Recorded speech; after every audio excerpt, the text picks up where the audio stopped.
Hola, bienvenidos a una nueva exploración. ¿Alguna vez han soñado con un lugar donde el agua desafía la imaginación pintando un lienzo líquido con todos los tonos posibles del azul y el verde? Pues bien, ese lugar existe, y hoy vamos a sumergirnos en sus secretos. Les hablo de la espectacular Laguna Bacalar, en la península de Yucatán, México, conocida con justicia como la Laguna de los Siete Colores. Prepárense, porque lo que vamos a descubrir va mucho más allá de su impresionante belleza superficial.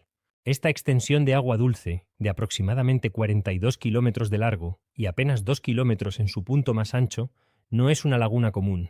Su fama mundial proviene de esa increíble paleta cromática que la caracteriza. Desde el turquesa más brillante y cristalino en las orillas, pasando por el jade, hasta el azul profundo, casi índigo, en sus zonas más hondas. Una visión que parece irreal, como si un artista hubiera derramado sus acuarelas sobre la tierra. Pero, ¿qué fenómeno natural es el responsable de esta mágica exhibición de colores? La respuesta, como siempre en la naturaleza, es una maravillosa combinación de factores. La composición del suelo, principalmente piedra caliza blanca, actúa como un reflector gigante, devolviendo la luz del sol a través del agua. Esto, sumado a las distintas profundidades de la laguna y la increíble transparencia de sus aguas, crea este espectro de tonalidades. Las áreas menos profundas, con sus fondos arenosos y blancos, nos regalan esos turquesas vibrantes. A medida que la profundidad aumenta, la luz se absorbe de manera diferente, revelando azules más intensos y misteriosos. Pero la historia de los colores de Bacalar no termina ahí. Hay otro actor crucial en este escenario acuático, los cenotes. Sí, esos mismos cenotes que son emblemáticos de la península de Yucatán. La laguna está intrínsecamente conectada con el vasto sistema de ríos subterráneos y cuevas inundadas de la región. Varios cenotes, algunos dentro de la propia laguna y otros en sus alrededores, la alimentan constantemente con agua fresca y cristalina. Piensen en el cenote negro, también conocido como el cenote de la Bruja. Es una impresionante forma circular dentro de la laguna, con una caída casi vertical que alcanza profundidades de hasta 90 metros. El contraste entre el azul oscuro, casi negro, de sus aguas profundas y los tonos más claros de la laguna circundante es simplemente sobrecogedor. Es como asomarse hasta otro mundo, un abismo acuático que contribuye con su propia tonalidad a la paleta general de Bacalar. Luego está el cenote azul, un gigante acuático separado de la laguna por apenas unos metros de tierra. Con un diámetro de más de 200 metros y una profundidad similar al cenote negro, sus aguas son de un azul intenso y profundo, un recordatorio constante de la compleja red hidrológica que yace bajo nuestros pies en esta región.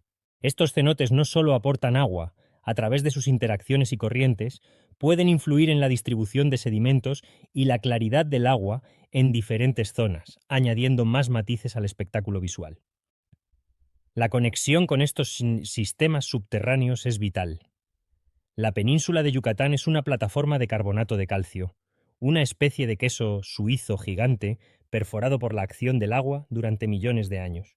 Esta geología única permite que el agua de lluvia se filtre rápidamente, recargando los acuíferos y alimentando tanto a los cenotes como a la propia laguna.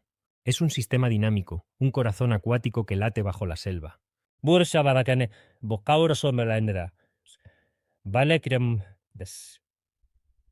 Si pensaban que los colores y los cenotes eran lo más asombroso de Bacalar, permítanme presentarles a unos verdaderos supervivientes, unos arquitectos de la vida que habitan en esta laguna y que son, posiblemente, su tesoro más valioso y frágil, los estromatolitos.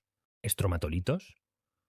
Quizás el nombre no les suene familiar a todos, pero créanme, estamos hablando de estructuras con una importancia monumental para la historia de la vida en la Tierra. Los estromatolitos son estructuras minerales laminadas, formadas por la actividad de comunidades de microorganismos, principalmente cianobacterias. Estas cianobacterias son descendientes directas de algunas de las primeras formas de vida que aparecieron en nuestro mundo hace unos 3.500 millones de años. Y aquí, en Bacalar, encontramos algunas de las formaciones de estromatolitos de agua dulce más grandes y mejor conservadas del mundo. Se les conoce localmente como piedras vivas, y es fácil entender por qué. Parecen rocas, sí, pero son el resultado de la actividad biológica continua. Las cianobacterias atrapan y aglutinan partículas de sedimento, capa tras capa, a lo largo de cientos, incluso miles de años, creando estas formaciones únicas que pueden adoptar diversas apariencias, desde estructuras planas hasta formas de domo o columna. En Bacalar, los estromatolitos forman auténticos arrecifes costeros, especialmente en la zona sur de la laguna. Verlos es como viajar en el tiempo, como asomarse a un pasado increíblemente remoto de nuestro mundo. Son ecosistemas en sí mismos, proporcionando hábitat y alimento a otras pequeñas criaturas.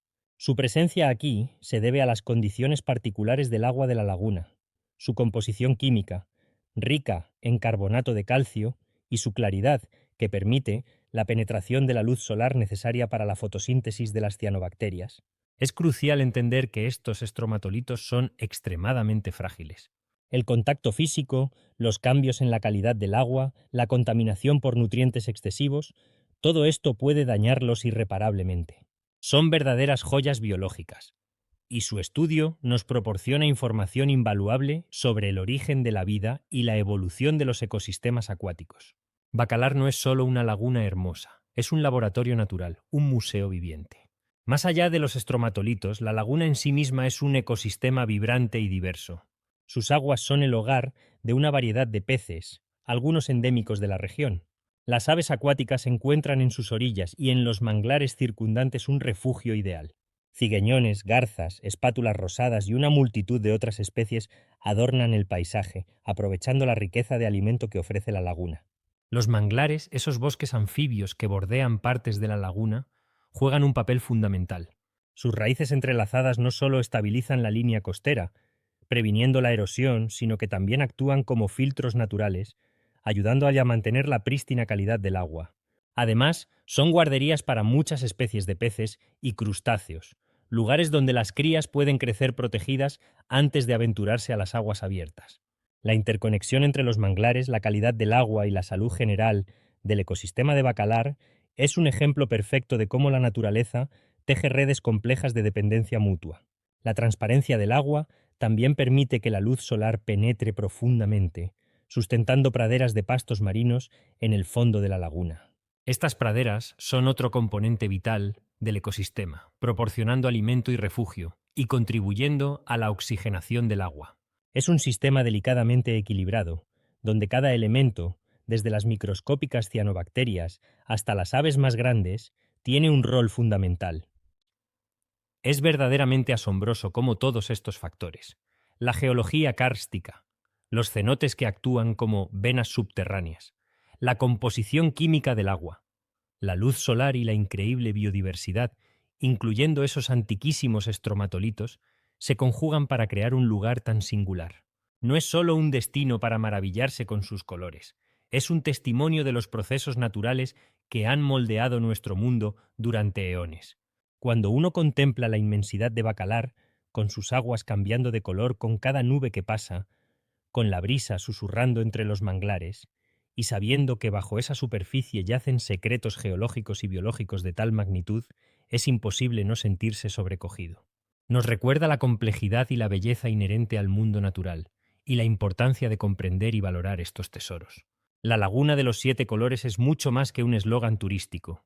Es una descripción literal de un fenómeno natural deslumbrante, impulsado por la luz, la profundidad y la pureza. Es un recordatorio de que bajo la superficie de nuestro mundo se esconden maravillas que conectan el presente con el pasado más remoto. Desde las corrientes subterráneas que la alimentan hasta las colonias de microorganismos que ayudaron a forjar la atmósfera que respiramos, Bacalar es una clase magistral de ciencias naturales al aire libre. Así que la próxima vez que vean una fotografía de esas aguas turquesas y azules, recuerden que no es solo belleza superficial.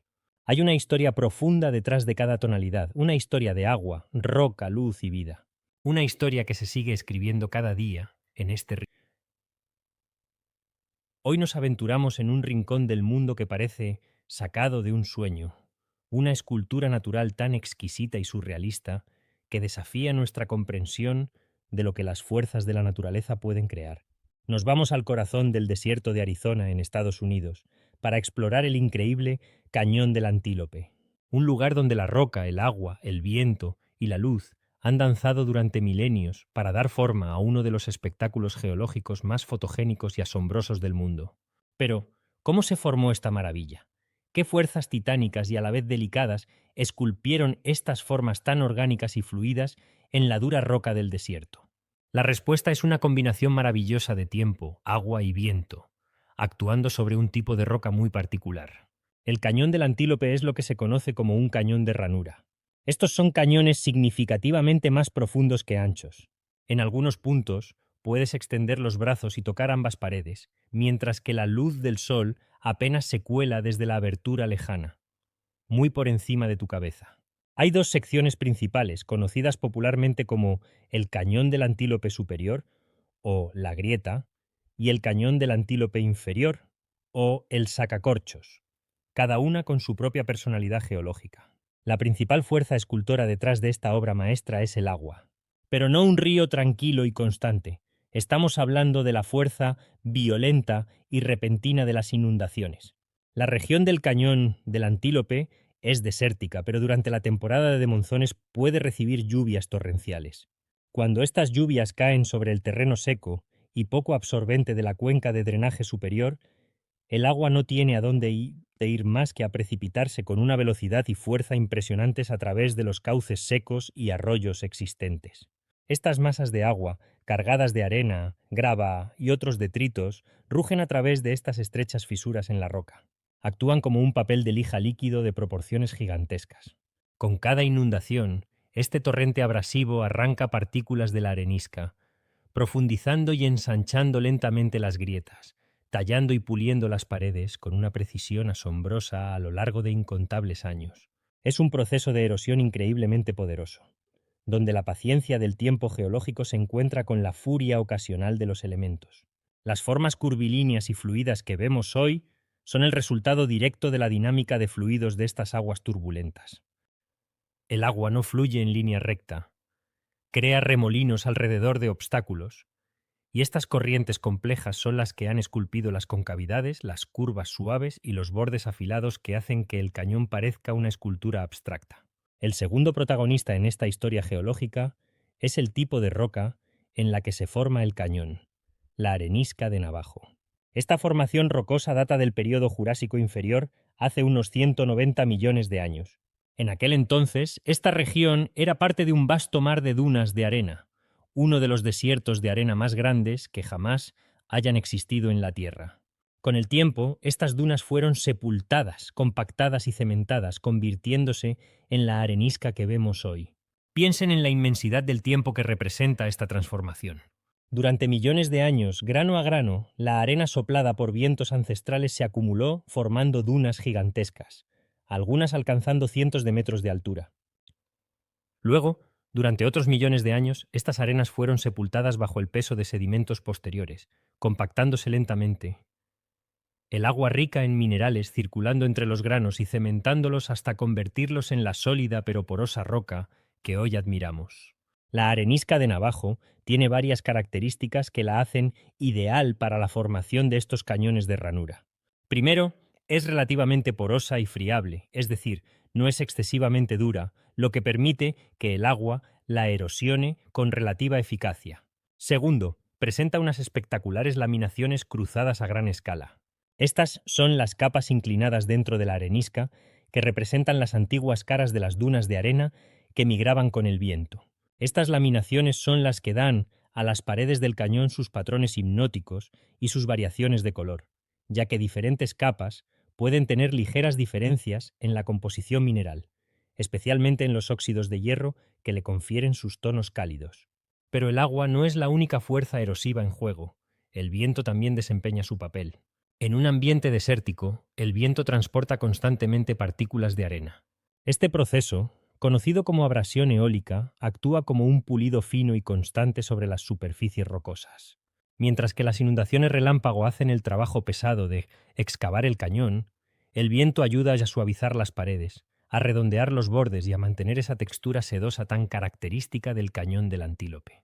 Es una colaboración entre dos poderosos escultores naturales. Es maravilloso también observar cómo la combinación de estos agentes erosivos, el agua y el viento, interactúa con las variaciones sutiles dentro de la misma arenisca de Navajo. No todas las capas de arenisca tienen exactamente la misma dureza o cohesión.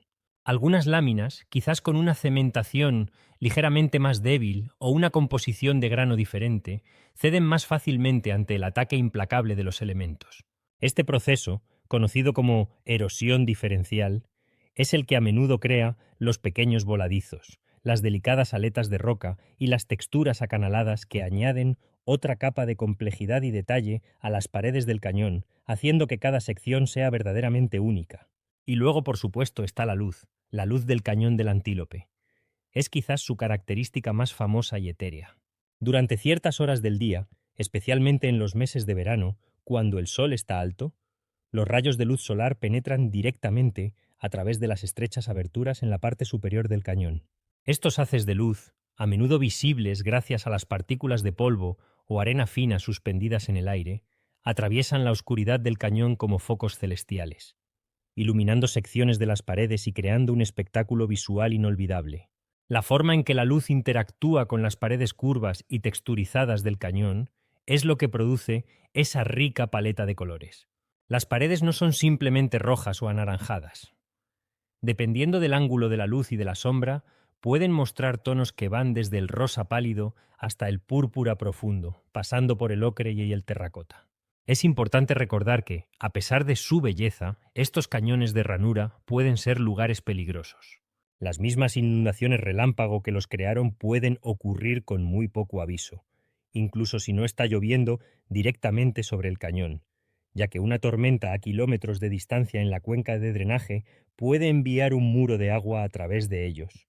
Esto subraya la naturaleza dinámica y a veces implacable de los procesos geológicos que están todavía activos hoy en día. El cañón no es una reliquia estática. Es una obra de arte en constante, aunque lenta, evolución. La estrechez de estos pasajes, la suavidad de sus curvas, la forma en que la luz juega en su interior. Todo habla de un proceso de creación que es a la vez poderoso y sutil. Es un recordatorio de que la Tierra es un mundo dinámico, y que las rocas bajo nuestros pies cuentan historias de tiempos inmemoriales, de climas antiguos y de fuerzas naturales que operan a escalas de tiempo que apenas podemos imaginar. El cañón del Antílope es, en esencia, una ventana a la historia geológica de la región. Nos muestra el poder del agua concentrada, la belleza inherente a la estructura de la arenisca de dunas antiguas, y la forma en que la luz puede transformar un espacio confinado en una galería de arte natural. Así que, la próxima vez que vean una fotografía del cañón del Antílope, con sus paredes fluidas y sus haces de luz icónicos, recuerden los miles, incluso millones, de años de procesos naturales que se necesitaron para esculpirlo. Piensen en las antiguas dunas de arena, en las violentas inundaciones relámpago y en el susurro constante del viento. Es un lugar que nos enseña sobre la paciencia, el poder y la belleza sublime de la naturaleza en su forma más artística. Un verdadero tesoro geológico que nos invita a maravillarnos ante la complejidad y la elegancia de nuestro mundo. Esperamos que este viaje al corazón de roca y luz del cañón del antiguo Pomonimen. Hoy nos embarcamos en un viaje épico a uno de los lugares más salvajes y majestuosos del mundo, el Parque Nacional y Reserva Denali, en el corazón de Alaska. Preparaos para descubrir un mundo donde la naturaleza reina con una fuerza y belleza que desafían la imaginación. ¿Listos para sentir la llamada de lo salvaje? Comencemos por el gigante que da nombre a todo, Denali. Esta no es una montaña cualquiera. Con sus imponentes 6.190 metros sobre el nivel del mar, Denali no solo es el pico más alto de América del Norte, sino que también ostenta una de las mayores prominencias verticales del mundo. La base de la montaña se asienta en una meseta de unos 600 metros, lo que significa que se eleva verticalmente casi 5.500 metros. Es una pared de roca y hielo que parece arañar el cielo. Su masa es tan colosal que crea su propio microclima, con tormentas feroces y temperaturas que pueden desplomarse a niveles inconcebibles. Geológicamente hablando, Denali es relativamente joven. Forma parte de la cordillera de Alaska, un arco montañoso que es el resultado de la colisión de la placa tectónica del Pacífico con la placa de América del Norte. Esta actividad tectónica sigue activa y la cordillera, incluido Denali, continúa elevándose lentamente, unos pocos milímetros cada año. Es como ver la creación de una maravilla natural en cámara ultralenta. Pero Denali, el parque.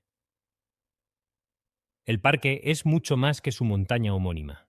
Se extiende por más de 2,4 millones de hectáreas, un área más grande que algunos países. Es un vasto laboratorio natural donde los ecosistemas se entrelazan de maneras deslumbrantes. En las zonas más bajas encontramos la taiga, también conocida como bosque boreal. Este es un reino de coníferas resistentes como el abeto blanco y el pino negro, árboles adaptados a inviernos largos y brutales y veranos cortos pero intensos. El suelo aquí a menudo está cubierto por una gruesa capa de musgo y líquenes, creando una alfombra natural que amortigua cada paso. A medida que ascendemos en altitud, la taiga da paso a la tundra. Primero, la tundra arbustiva, con sauces y abedules enanos que se aferran a la vida, creciendo pegados al suelo para escapar de los vientos helados. Y más arriba aún, la tundra alpina, un paisaje aparentemente desolado, pero increíblemente vibrante. Aquí solo las plantas más resistentes pueden sobrevivir. Pequeñas flores silvestres que explotan en color durante el breve verano, musgos, líquenes y pastos que forman cojines compactos. Una característica clave de gran parte de Denali es el permafrost, una capa de suelo permanentemente congelado que yace bajo la superficie activa. Este permafrost tiene un impacto profundo en el drenaje del agua, la vegetación y la forma del paisaje, creando humedales y lagos termocársticos cuando se derrite irregularmente. Y por supuesto no podemos hablar de un paisaje como Denali sin mencionar sus glaciares. Cerca del 16% del parque está cubierto de hielo y nieve perpetua. Hay cientos de glaciares, algunos pequeños y escondidos en circos montañosos, y otros, como el glaciar Cajiltna, que se extienden por decenas de kilómetros, verdaderos ríos de hielo que fluyen lentamente, tallando valles y transportando enormes cantidades de roca y sedimento. Su agua de deshielo alimenta los numerosos ríos trenzados del parque, que serpentean a través de amplias llanuras de grava, cambiando constantemente su curso. Ahora, hablemos de los habitantes más famosos de Denali, su increíble fauna. Este parque es uno de los mejores lugares del mundo para observar grandes mamíferos en su hábitat natural. Y aquí encontramos a los llamados 5 grandes de Alaska. Primero, el imponente oso grizzly. Estos omnívoros masivos, que pueden pesar hasta 360 kilos o más, deambulan por la taiga y la tundra en busca de bayas, raíces, pequeños mamíferos y, ocasionalmente, carroña o presas más grandes como el caribú o el alce. Ver a un grizzly en Denali es una experiencia que infunde un profundo respeto por la naturaleza salvaje. Su capacidad para sobrevivir a los duros inviernos hibernando durante meses es una adaptación asombrosa. Luego está el alce, el miembro más grande de la familia de los cérvidos.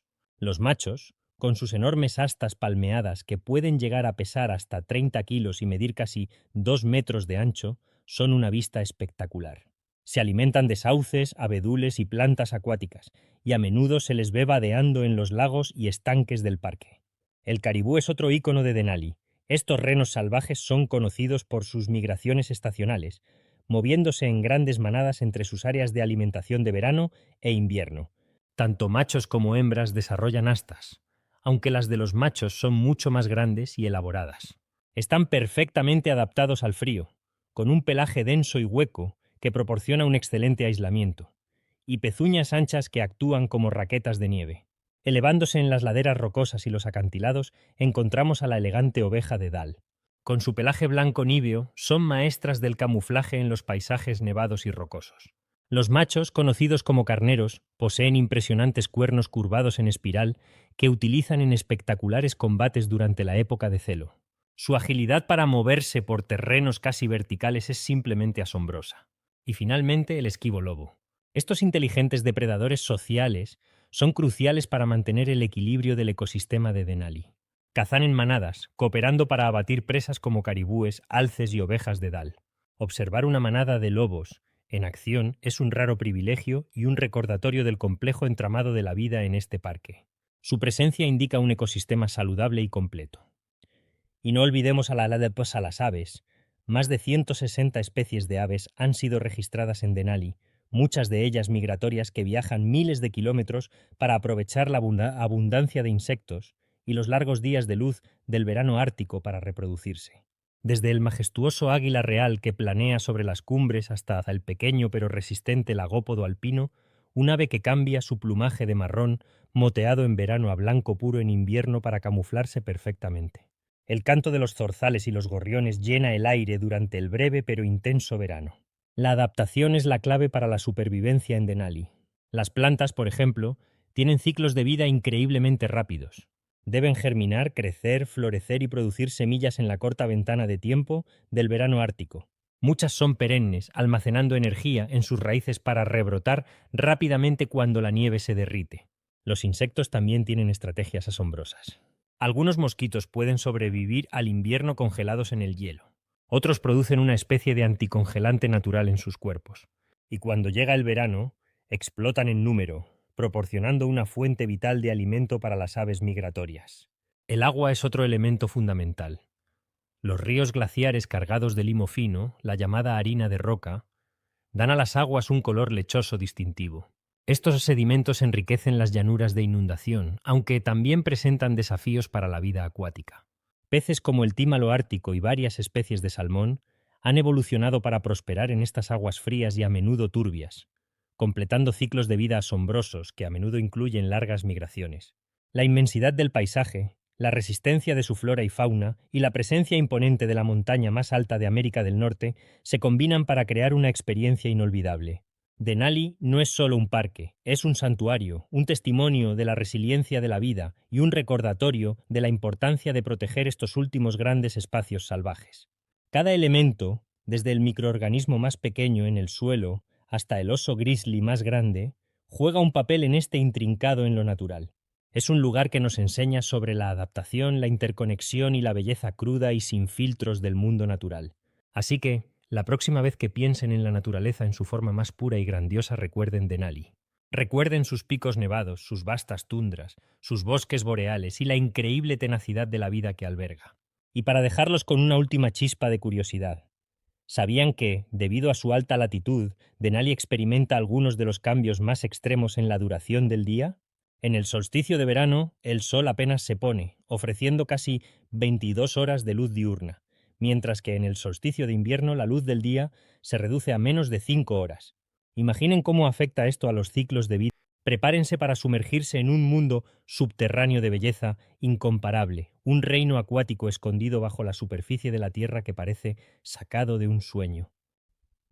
Hoy nos aventuramos en el corazón de la península de Yucatán, en México, para explorar los cenotes, verdaderas joyas geológicas que nos ofrecen una ventana a ecosistemas maravillosos y procesos naturales que han esculpido nuestro mundo durante milenios. Acompáñennos en este maravilloso viaje a las profundidades cristalinas. Imaginen un paisaje donde la tierra se abre de repente para revelar piscinas de agua increíblemente claras, portales a sistemas de cuevas inundadas que serpentean bajo nuestros pies. Estos son los cenotes. Geológicamente hablando, un cenote es un sumidero inundado, resultado del colapso del techo de una cueva de piedra caliza. Aunque se encuentran en diversas partes del mundo, la península de Yucatán, en México, alberga una concentración espectacular, con miles de estas formaciones, cada una con su propia personalidad y encanto. Esta abundancia se debe a la singular composición geológica de la península, una vasta plataforma de piedra caliza porosa. Hoy desentrañaremos los secretos de su formación, la vida que albergan y las asombrosas características que los convierten en un lugar para los exploradores de la naturaleza y los científicos por igual. La península de Yucatán es esencialmente una enorme plataforma de piedra caliza, un material formado por la acumulación de esqueletos de corales y otros organismos marinos durante eras en las que esta región estaba sumergida bajo un mar tropical poco profundo. Aquí es donde comienza la magia de la formación de los cenotes. El agua de lluvia, al pasar por la atmósfera y el suelo, recoge dióxido de carbono, ligeramente ácido, como un refresco muy suave. A lo largo de incontables milenios, esta agua ácida se ha infiltrado a través de las grietas y fisuras de la piedra caliza, disolviendo lentamente la roca en un proceso conocido como karstificación. Este proceso es el arquitecto principal detrás de los cenotes. Primero, el agua excava lentamente una red de pasajes y cuevas subterráneas. Ríos enteros fluyen bajo tierra, ocultos a la vista. Con el tiempo, estas cavidades subterráneas pueden volverse tan grandes que el techo de piedra caliza que las cubre se debilita y finalmente se derrumba bajo su propio peso. Y así nace un cenote, una apertura que conecta el mundo subterráneo con la superficie. No todos los cenotes son iguales. Su edad y el grado de colapso del techo de la cueva dan lugar a múltiples tipos. Los más jóvenes son los cenotes de cueva o cántaro, donde el techo está mayormente intacto, y se accede a ellos a través de una pequeña abertura en la superficie, revelando una caverna subterránea con un cuerpo de agua en su interior. La luz que se filtra crea a menudo efectos visuales espectaculares. Luego están los cenotes semiabiertos.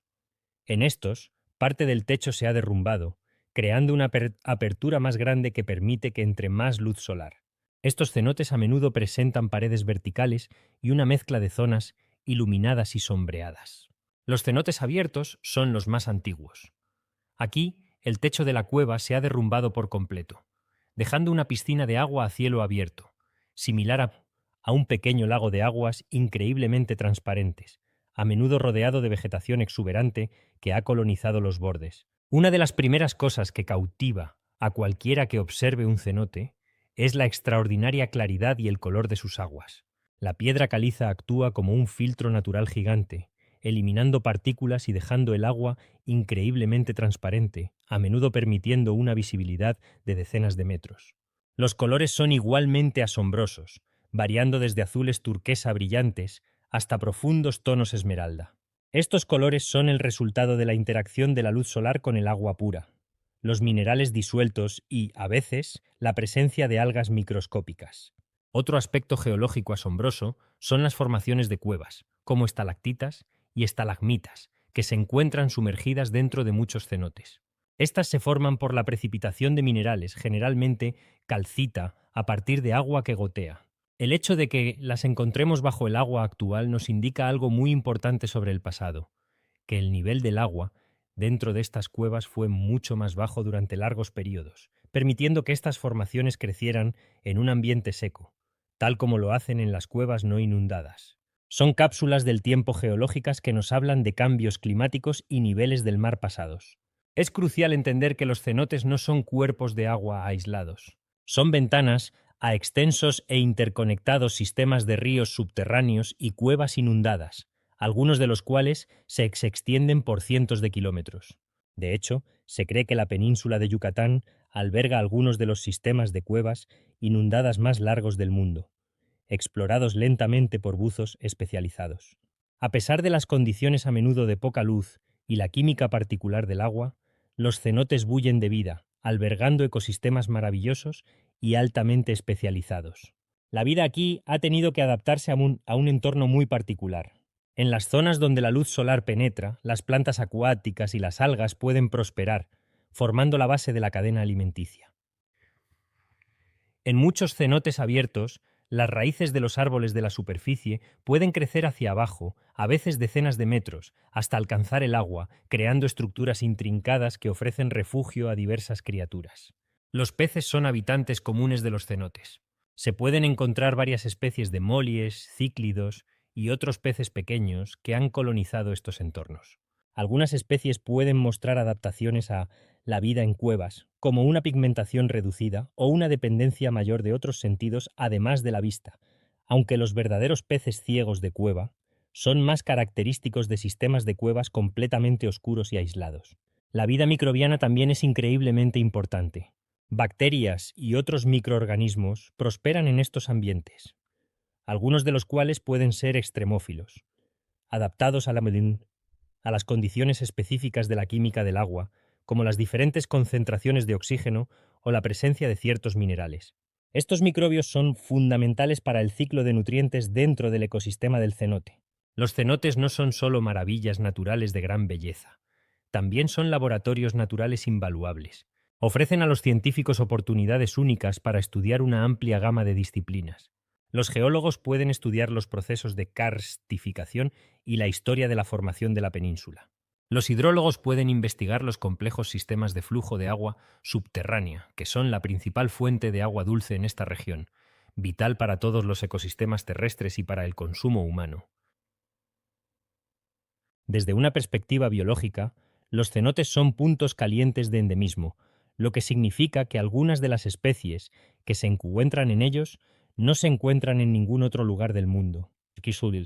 Estudiar cómo estos organismos se han adaptado a la vida en estos entornos subterráneos puede proporcionar información valiosa sobre los procesos evolutivos. Además, los sedimentos acumulados en el fondo de los cenotes pueden actuar como archivos históricos naturales. Al analizar capas de sedimento se pueden reconstruir las condiciones ambientales y climáticas del pasado. estudiando el polen antiguo, los pequeños fósiles y la composición química de las capas. Esto nos ayuda a comprender mejor cómo ha cambiado el clima a lo largo del tiempo en esta región. La conservación de los cenotes es, por tanto, crucial, no solo por su belleza inherente, sino por su inmenso valor científico y como reservorios vitales de agua dulce. Los cenotes de México son verdaderamente uno de los tesoros naturales más extraordinarios del mundo. Son mucho más que simples sumideros. Son portales a un mundo subterráneo deslumbrante, cápsulas del tiempo geológicas y santuarios para formas de vida únicas.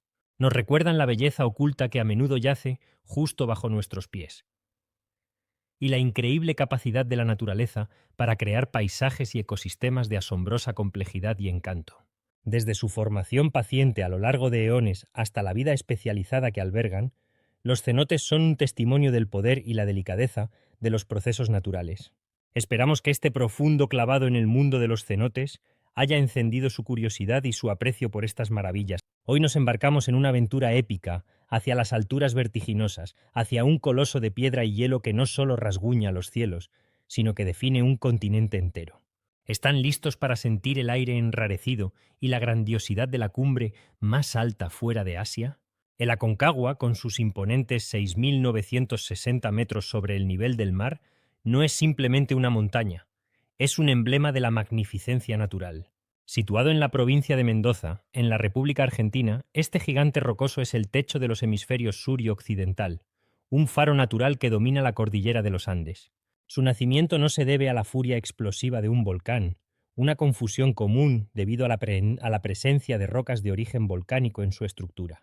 La verdadera historia de la Aconcagua es una saga de fuerzas tectónicas colosales, un ballet geológico que se ha desarrollado a lo largo de millones de años.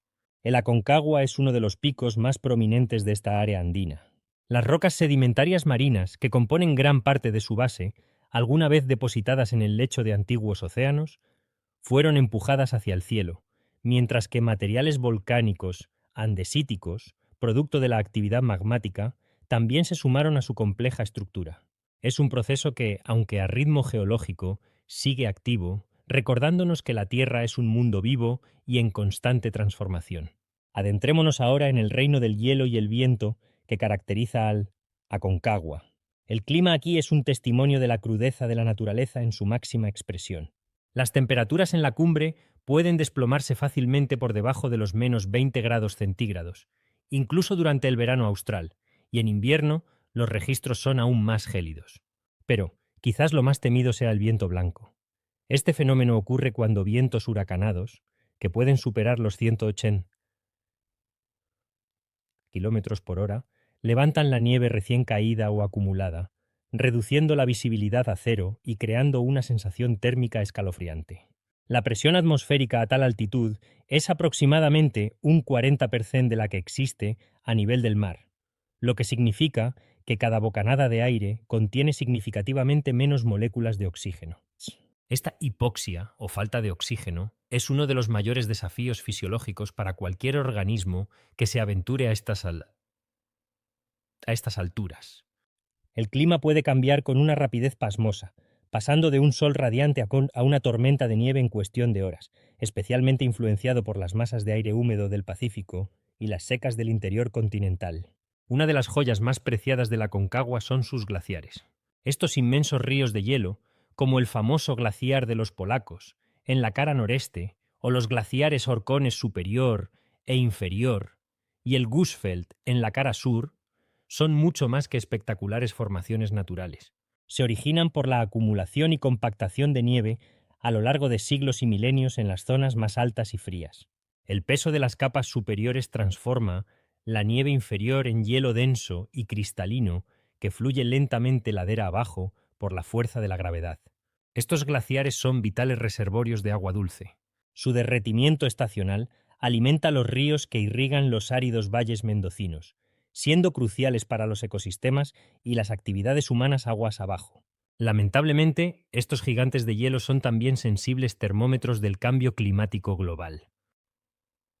Observaciones científicas han documentado un retroceso significativo en muchos de los glaciares andinos, incluido el Aconcagua, lo que plantea serias preocupaciones sobre la disponibilidad futura de agua en la región. A pesar de este entorno tan hostil, la vida, en su tenacidad característica, encuentra la manera de prosperar. En las laderas más bajas se puede encontrar una vegetación alpina adaptada. Plantas achaparradas, como el coirón, un pasto duro y resistente. Yaretas con forma de cojín para resistir el viento y conservar el calor, y pequeñas flores de colores vibrantes como la leña amarilla o las nolanas aprovechan la corta temporada de crecimiento estival. Estas plantas suelen tener raíces profundas para anclarse en el suelo rocoso y buscar humedad, y a menudo presentan hojas pequeñas o cubiertas de vellosidades para reducir la pérdida de agua y protegerse de la intensa radiación ultravioleta, que es mucho más fuerte a estas altitudes. La fauna de la Concagua es igualmente maravillosa. El cóndor andino, con su envergadura de hasta 3 metros, es el rey indiscutible de estos cielos. Utiliza las corrientes térmicas ascendentes para planear durante horas sin apenas batir sus alas, oteando el terreno en busca de carroña, cumpliendo un rol ecológico vital. En las laderas y valles más bajos es posible avistar grupos de guanacos, camélidos sudamericanos ágiles y veloces, cuya sangre contiene una mayor concentración de glóbulos rojos para capturar el escaso oxígeno.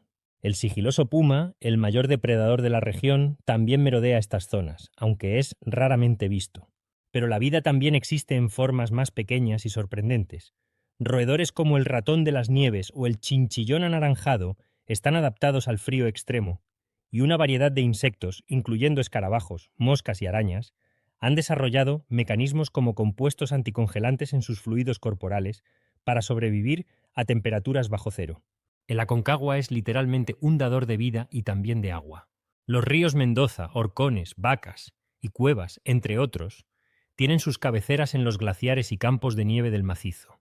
Estas corrientes fluviales son las arterias que llevan vida a la provincia de Mendoza, una región en gran parte semiárida. El caudal de estos ríos varía significativamente con las estaciones, alcanzando su máximo durante la primavera y el verano debido al derretimiento nival y glacial. Esta agua es esencial para mantener los ecosistemas ribereños, la flora y fauna local. La calidad del agua de deshielo glacial suele ser muy alta, aunque puede arrastrar sedimentos finos, conocidos como harina de roca, que le dan un color lechoso característico a algunos ríos. Y esta historia natural se escribe y reescribe cada día en sus laderas. Imaginen las fuerzas descomunales en juego. Por un lado, el empuje tectónico que sigue intentando elevarlo, una fuerza constructiva que lo alza milímetro a milímetro. Por otro, la implacable erosión del hielo, el viento y el agua, que buscan desgastarlo y devolver sus materiales a las profundidades.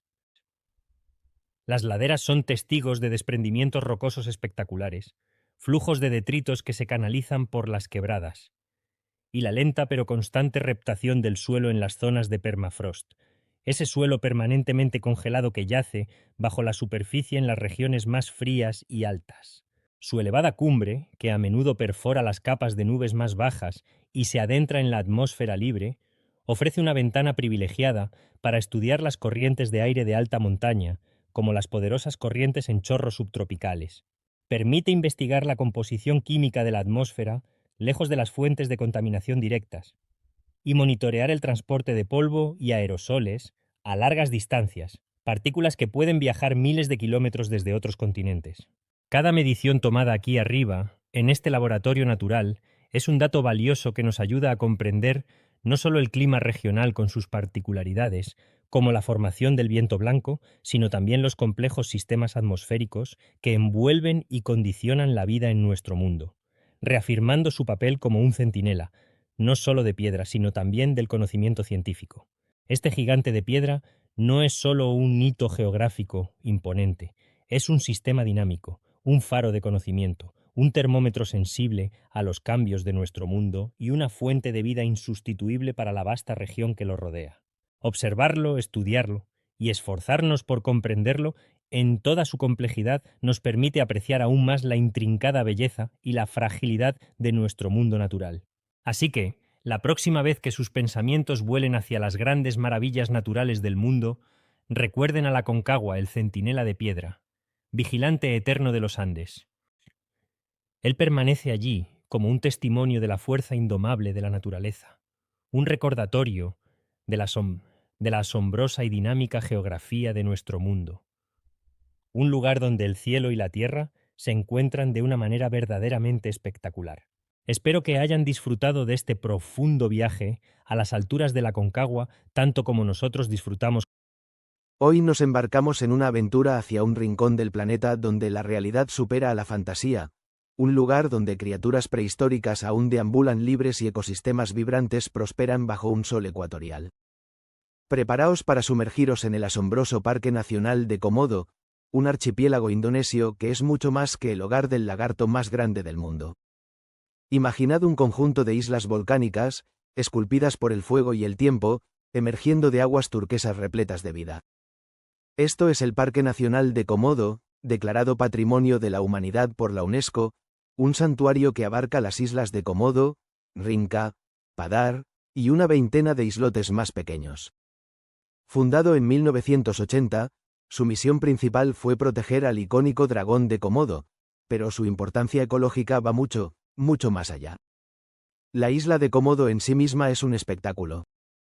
Con una superficie de unos 390 kilómetros cuadrados, nos presenta un paisaje de contrastes dramáticos. Colinas áridas y escarpadas cubiertas de sabana seca se encuentran con franjas de bosque monzónico y playas de arena que van desde el blanco prístino hasta el rosa volcánico. Este terreno, a primera vista inhóspito, es el escenario perfecto para la supervivencia de especies únicas, adaptadas a condiciones extremas. Pero, seamos honestos, la estrella indiscutible de este parque es el legendario dragón de Komodo, el Varanus komodoensis. Este no es un lagarto cualquiera, es el reptil más grande y pesado del mundo. Los machos adultos pueden alcanzar los 3 metros de longitud y pesar hasta 90 kilogramos, aunque se han reportado ejemplares incluso mayores. Ver a uno de estos gigantes moverse con su andar pausado pero decidido es como retroceder millones de años en el tiempo. Su piel, cubierta de escamas osificadas llamadas osteodermos, actúa como una especie de cota de malla natural, ofreciéndole una protección formidable. Sus garras son largas y afiladas, perfectas para excavar madrigueras o aferrarse a sus presas. Y su cola, musculosa y potente, no solo le sirve de apoyo, sino que puede ser utilizada como un látigo demoledor. ¿Y qué hay de su famosa mordida? Durante mucho tiempo, se pensó que la letalidad de su ataque se debía principalmente a una sopa tóxica de bacterias en su saliva. Si bien es cierto que su boca alberga una impresionante cantidad de microorganismos, la ciencia más reciente ha revelado un secreto aún más fascinante. Los dragones de Komodo poseen glándulas de veneno. Sí, has oído bien. Entre sus mandíbulas inferiores se encuentran estas glándulas que secretan un veneno complejo. Este veneno contiene toxinas que provocan una rápida bajada de la presión arterial, inducen un shock masivo e impiden la coagulación de la sangre. Así, una vez que el dragón muerde a su presa, aunque ésta logre escapar inicialmente, el veneno comienza su trabajo implacable, debilitándola hasta que el dragón puede localizarla con su increíble sentido del olfato y reclamar su comida. Su lengua bífida, amarilla y constantemente en movimiento, es una herramienta sensorial asombrosa. Con ella, saborea el aire, capturando partículas de olor que luego transfiere al órgano de Jacobson en el paladar. Este sistema le permite detectar carroña o presas vivas a kilómetros de distancia, una habilidad crucial en su entorno. Los dragones de Komodo son depredadores formidables en su ecosistema. Su dieta es variada e incluye desde pequeños roedores y aves hasta grandes mamíferos como ciervos de Timor, jabalíes e incluso búfalos de agua. Son cazadores pacientes, a menudo emboscando a sus presas cerca de senderos o pozos de agua. Pueden pasar horas inmóviles, esperando el momento perfecto para lanzar un ataque fulminante. Y cuando se alimentan, son capaces de consumir hasta el 80% de su propio peso corporal en una sola comida, una hazaña metabólica increíble. La reproducción de estos gigantes también es digna de mención. Las hembras suelen poner entre 15 y 30 huevos en nidos excavados en el suelo o en montículos de tierra abandonados por otros animales. Curiosamente, las hembras de dragón de Komodo también pueden reproducirse por partenogénesis, un proceso por el cual un óvulo no fertilizado puede desarrollarse hasta convertirse en un embrión viable, generalmente produciendo descendencia masculina. Este fenómeno, aunque raro, puede ser una estrategia de supervivencia en poblaciones aisladas donde los machos son escasos. Tras unos 7 u 8 meses de incubación, las crías emergen, diminutas y vulnerables. Instintivamente, trepan a los árboles para escapar de los depredadores, incluyendo otros dragones de Komodo adultos, que no dudarían en canibalizarlos. Pasan sus primeros años en este refugio arbóreo, alimentándose de insectos, pequeños lagartos y aves, hasta que son lo suficientemente grandes y fuertes para competir en el suelo. Pero el Parque Nacional de Komodo no es solo el reino del dragón. Es un tesoro de biodiversidad que se extiende mucho más allá de sus costas. Las aguas que rodean estas islas son parte del Triángulo de Coral, una de las áreas con mayor diversidad marina del planeta. Imagina arrecifes de coral vibrantes, jardines submarinos que albergan más de 1000 especies de peces tropicales, desde el pez payaso más pequeño hasta el imponente mero gigante. Aquí, las corrientes oceánicas del Índico y el Pacífico convergen, creando un caldo de nutrientes que sustenta una cadena alimenticia increíblemente rica. Es un paraíso para los buceadores y amantes del snorkel, que pueden encontrarse cara a cara con majestuosas mantarrayas, algunas con envergaduras de hasta 7 metros, que parecen volar elegantemente a través del agua. También es común avistar diversas especies de tiburones, como los tiburones de arrecife de punta blanca y punta negra, e incluso el esquivo tiburón bambú. Delfines juguetones suelen acompañar a las embarcaciones, y con suerte, se pueden observar dugongos pastando en praderas marinas o alguna de las 5 especies de tortugas marinas que frecuentan estas aguas para anidar o alimentarse. En tierra firme, además del dragón, la fauna es igualmente fascinante. Jabalíes salvajes, macacos de cola larga y la civeta de palma asiática también comparten este hábitat. El parque es hogar de una notable avifauna, incluyendo cacatúas de cresta de azufre, el megápodo de Reinbart, un ave que utiliza el calor geotérmico o la descomposición de materia orgánica para incubar sus huevos, y numerosas especies de aves canoras y rapaces. Incluso existen varias especies de serpientes, algunas de ellas venenosas, como la víbora de Russell, que añaden otra capa de complejidad a este ecosistema. La flora del parque es una lección de adaptación.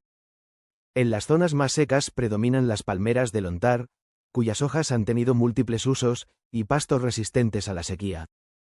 En áreas con más humedad, se desarrollan bosques monzónicos con una mayor diversidad de árboles y plantas. Una de las particularidades de Padar, otra de las islas principales, son sus famosas playas de 3 colores, blanca, negra y rosa, esta última teñida por fragmentos de coral rojo pulverizados. La conservación del Parque Nacional de Komodo es un desafío constante y vital. La presión del turismo, aunque fuente de ingresos, debe ser gestionada cuidadosamente para minimizar el impacto en el delicado equilibrio natural. El cambio climático global también representa una amenaza, con el potencial de alterar los patrones de lluvia, aumentar la temperatura del mar y afectar sus niveles de agua, lo que podría impactar tanto a los ecosistemas terrestres como a los marinos. La protección de las poblaciones de presas del dragón de Komodo es crucial para la supervivencia del propio dragón. Por ello, los esfuerzos de conservación se centran en la investigación científica, el monitoreo de poblaciones, la lucha contra la pesca ilegal y la educación ambiental. El Parque Nacional de Komodo es, en esencia, una cápsula del tiempo viviente. Nos ofrece una ventana a un mundo donde las fuerzas de la naturaleza aún dictan las reglas, donde la evolución ha producido criaturas verdaderamente extraordinarias. Es un recordatorio de la increíble diversidad biológica que nuestro mundo alberga y de la urgente necesidad de proteger estos tesoros para las futuras generaciones. Desde el reptil más imponente hasta el coral más diminuto, cada organismo juega un papel en este intrincado tapiz de vida. Así que la próxima vez que pienses en los confines más salvajes y maravillosos de la Tierra, recuerda el Parque Nacional de Komodo. Un lugar donde los dragones son reales, los océanos bullen de color y la aventura de la naturaleza se despliega en todo su esplendor. Un testimonio de la resiliencia y la belleza indómita de nuestro planeta. Imaginen un lugar donde el cielo parece tocar el agua, donde las nubes se reflejan en una superficie tan vasta que se siente como un océano, pero no al nivel del mar. Imaginen este gigante acuático posado a miles de metros de altura, en el corazón de una de las cordilleras más imponentes del mundo. Suena increíble, ¿verdad? Este lugar existe. Es el lago Titicaca. Anidado en lo alto de los Andes, marcando la frontera entre Perú y Bolivia, el Titicaca no es solo un lago grande. Es un fenómeno natural asombroso, lleno de curiosidades científicas y maravillas que desafían lo que creemos posible. Hoy vamos a sumergirnos en las profundidades de este gigante de agua dulce para descubrir por qué es uno de los lugares más fascinantes de nuestro planeta. Prepárense para una aventura por uno de los ecosistemas de agua dulce más extremos y únicos que existen. La primera y quizás más impactante curiosidad del Titicaca es su altitud. Estamos hablando de más de 3,800 metros sobre el nivel del mar. Eso es más alto que muchísimas montañas. A esta altura, el aire es notablemente menos denso, la radiación solar es intensa y las temperaturas pueden ser muy bajas, especialmente de noche. Piensen en esto, la mayoría de los grandes lagos del mundo se encuentran a altitudes mucho menores. ¿Cómo es posible que un cuerpo de agua de este tamaño, con una superficie de más de 8,000 kilómetros cuadrados, más grande que algunos países pequeños, y con profundidades que superan los 280 metros en su punto más hondo, exista tan alto en el cielo? Esta altitud no es solo un número impresionante, modela todo lo que sucede en el lago. El clima que lo rodea, la química de su agua, y lo más importante, la vida que habita en él, están intrínsecamente ligados a vivir bajo estas condiciones extremas. Es un laboratorio natural de adaptación en las alturas. Y es esta misma altitud la que le otorga el título de lago navegable más alto del mundo. Sí, barcos de tamaño considerable navegan regularmente por sus aguas, un espectáculo realmente singular considerando el aire enrarecido. Pero la influencia del Titicaca no se limita a sus aguas.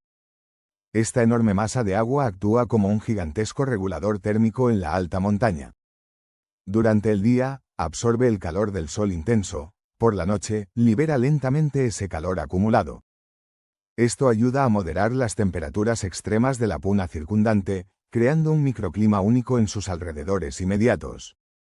Las heladas, tan comunes a esta altitud, no son tan severas directamente junto al lago como lo son a pocos kilómetros de distancia, un efecto fascinante de la interacción a gran escala entre el agua y la atmósfera en las alturas andinas. Curiosidad 2. La vida única adaptada a las alturas. Vivir en el Titicaca es vivir al límite, y los organismos que lo habitan son verdaderos maestros de la adaptación. Este lago alberga una colección de especies únicas, que no se encuentran en ninguna otra parte del mundo. Vivir dentro del Titicaca significa adaptarse a un cóctel de condiciones difíciles dentro del agua misma. No solo es fría, con temperaturas superficiales que rara vez superan los 14 grados Celsius y mucho más frías en las profundidades, sino que el agua también presenta una concentración de oxígeno disuelto menor que en lagos a menor altitud, debido a la física de los gases en líquidos bajo baja presión atmosférica. Además, tiene una química particular, siendo ligeramente alcalina. Estos factores combinados crean un nicho ecológico muy específico, seleccionando solo a aquellas formas de vida que han evolucionado adaptaciones extraordinarias para prosperar aquí, donde pocos otros organismos podrían sobrevivir. Uno de los residentes más extraños es la rana gigante del Titicaca, a veces llamada rana escroto, por su piel peculiarmente holgada y plegada. Esta apariencia inusual tiene una función vital, le ayuda a respirar. En el agua fría y de baja concentración de oxígeno de las profundidades del lago, esta rana absorbe oxígeno directamente a través de su piel, que maximiza el área de superficie para el intercambio de gases. Pasa la mayor parte de su vida en el fondo del lago, un verdadero anfibio de aguas profundas y frías. Otra criatura fascinante es el zambullidor del Titicaca, un ave que ha perdido la capacidad de volar. En lugar de surcar los cielos andinos, este pájaro está perfectamente adaptado a la vida en el agua. Sus alas son pequeñas y sus patas están modificadas para ser potentes remos, lo que le permite bucear y nadar eficazmente para pescar en el lago. Su existencia depende completamente de las condiciones específicas del Titicaca. También encontramos peces únicos, principalmente del género Orestias, pequeños peces adaptados a las aguas frías y alcalinas del lago. Cada una de estas especies, desde la rana gigante hasta el pez pequeño y el ave no voladora, nos cuenta una historia de cómo la vida encuentra formas asombrosas de prosperar incluso en los ambientes más desafiantes, evolucionando para encajar perfectamente en su nicho. Curiosidad 3. La asombrosa historia geológica de su formación. ¿Cómo llegó a existir este enorme cuerpo de agua tan arriba en las montañas? El lago Titicaca no es simplemente una depresión que se llenó de agua. Su origen es una historia épica de fuerzas geológicas a escala continental. La formación del Titicaca está íntimamente ligada al levantamiento colosal de la cordillera de los Andes. Durante millones de años, la placa de Nazca, una placa tectónica oceánica, se ha estado deslizando por debajo de la placa sudamericana. Esta colisión masiva ha arrugado y empujado la corteza terrestre hacia arriba, creando la imponente cadena montañosa de los Andes. En medio de este proceso tectónico, se formaron cuencas y depresiones. Una de estas cuencas, ubicada precisamente donde hoy se encuentra el lago, quedó atrapada entre picos ascendentes. Con el tiempo, el agua de deshielo de los glaciares circundantes, la lluvia y los ríos que descendían de las nuevas montañas, comenzaron a llenar esta vasta depresión. Se cree que el lago ha pasado por diferentes fases a lo largo de su historia geológica, posiblemente formando parte de lagos aún más grandes en épocas de climas más húmedos. El Titicaca que vemos hoy es el resultado de este proceso continuo de levantamiento andino y la acumulación de agua a lo largo de eones. Es un recordatorio palpable de las dinámicas fuerzas que continúan moldeando la superficie de nuestro planeta. Curiosidad 4. La dinámica del agua. Profundidad y evaporación. El agua del Titicaca guarda sus propios secretos. Ya mencionamos su profundidad considerable, pero la dinámica de cómo entra y sale el agua es fascinante. El lago se alimenta de numerosos ríos pequeños y de la precipitación directa. Sin embargo, solo tiene un río emisario importante, el río Desaguadero, que fluye hacia el sur. Uno podría pensar que la mayor parte del agua abandona el lago a través de este río, pero la realidad es sorprendente. Debido a la altitud, la intensa radiación solar y los vientos, la tasa de evaporación en el Titicaca es extraordinariamente alta. De hecho, se estima que la mayor parte del agua que abandona el lago, alrededor del 90%, lo hace por evaporación directa de su superficie, no a través del desaguadero. Esta alta tasa de evaporación tiene un impacto significativo en la química del agua, haciendo que sea ligeramente salobre, aunque sigue siendo considerado un lago de agua dulce, y afectando su temperatura. La vasta masa de agua también influye en el clima local, moderando las temperaturas extremas de la alta montaña circundante. Es un sistema hídrico en un delicado equilibrio, impulsado por las fuerzas del sol, el viento y la gravedad en las alturas. El lago Titicaca es mucho más que un punto azul en un mapa de Sudamérica. Es un testimonio natural de los extremos de nuestro planeta. Un gigante de agua dulce a casi 4.000 metros de altura, que crea su propio microclima, hogar de vida única adaptada a condiciones singulares de frío y bajo oxígeno, nacido de la colisión titánica de placas tectónicas y sostenido por una evaporación masiva. Desde la rana que respira por la piel hasta el ave que cambió el vuelo por la natación, pasando por las fuerzas geológicas que crearon su cuenca y la sorprendente dinámica de su agua, el Titicaca nos recuerda la increíble diversidad de la naturaleza. Es un tesoro natural que continúa fascinándonos y revelando los secretos de la vida y la geología en los límites de la altitud. Un verdadero océano en el cielo, esperando ser explorado y comprendido. Si te ha gustado el vídeo y no quieres perderte otra exploración, no olvides suscribirte y activar la campanita de notificaciones. Hasta la próxima.